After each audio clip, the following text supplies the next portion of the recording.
Albert Einstein.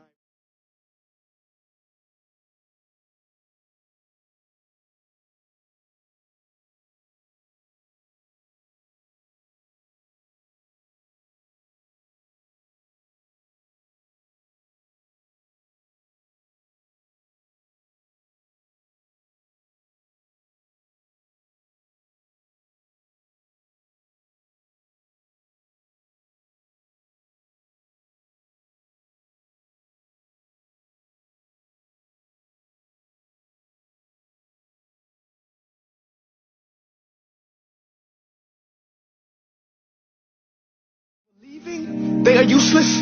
Well, the time has come, no more excuses. I call school to the stand and accuse him of killing creativity, individuality, and being intellectually abusive. He's an ancient institution that has outlived his usage. So, Your Honor, this concludes my opening statement, and if I may present the evidence of my case, I will prove it. Proceed. Exhibit A. Here's a modern-day phone. Recognize it? Here's a phone from 150 years ago. Big difference, right? Stay with me. Here's a car from today. And here's a car from 150 years ago.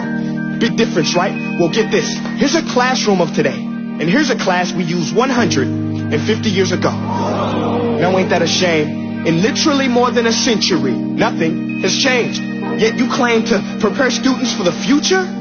But with evidence like that, I must ask, do you prepare students for the future or the past? I did a background check on you and let the record show that you were made to train people to work in factories, which explains why you put students in straight rows, nice and neat, tell them sit still, raise your hand if you want to speak, give them a short break to eat, and for 8 hours a day tell them what to think. Oh, and make them compete to get an A letter which determines product quality, hence grade A of meat. I get it. Back then, times were different. We all have a past. I myself am no Gandhi.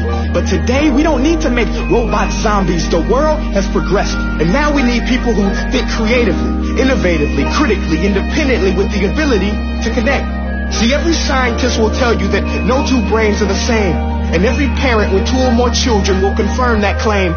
So please explain why you treat students like cookie cutter frames or snapback hats, giving them this one-size-fits-all crap. Watch your language. Sorry, Your Honor, but if a doctor prescribed the exact same medicine to all of his patients, the results would be tragic. So many people would get sick, yet when it comes to school, this is exactly what happens, this educational malpractice, where one teacher stands in front of 20 kids, each one having different strengths, different needs, different gifts, different dreams, and you teach the same thing the same way? That's horrific.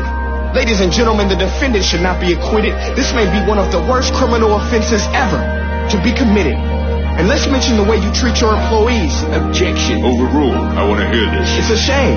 I mean, teachers have the most important job on the planet, yet they're underpaid? No wonder so many students are short-changed. Let's be honest. Teachers should earn just as much as doctors, because a doctor can do heart surgery and save the life of a kid. But a great teacher can reach the heart of that kid and allow him to truly live. See, teachers are heroes that often get blamed, but they're not the problem. They work in a system without many options or rights. Curriculums are created by policymakers, most of which have never taught a day in their life. Just obsessed with standardized tests. They think bubbling in a multiple choice question will determine success. That's outlandish. In fact, these tests are too crude to be used and should be abandoned, but don't take my word for it. Take Frederick J. Kelly, the man who invented standardized testing, who said, and I quote, "These tests are too crude to be used and should be abandoned." Ladies and gentlemen of the jury, if we continue down this road, the results will be lethal. I don't have much faith in school, but I do have faith in people. And if we can customize healthcare, cars, and Facebook pages, then it is our duty to do the same for education, to upgrade it, change it, do away with school spirit, because that's useless. Unless we're working to bring the spirit out of each and every student, that should be our task. No more Common Core. Instead, let's reach the core of every heart in every class. Sure, math is important, but no more than art or dance. Let's give every gift an equal chance. I know this sounds like a dream, but countries like Finland are doing impressive things. They have shorter school days. Teachers make a decent wage. Homework is non-existent, and they focus on collaboration instead of competition. But here's the kicker, boys and girls. Their educational system outperforms every other country in the world. Other places like Singapore are succeeding rapidly. Schools like Montessori, programs like Khan Academy, there is no single solution. But let's get moving, because while students may be 20% of our population, they are 100% of our future.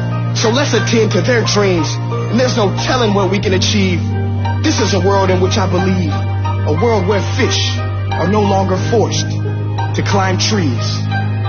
I'll rest my case.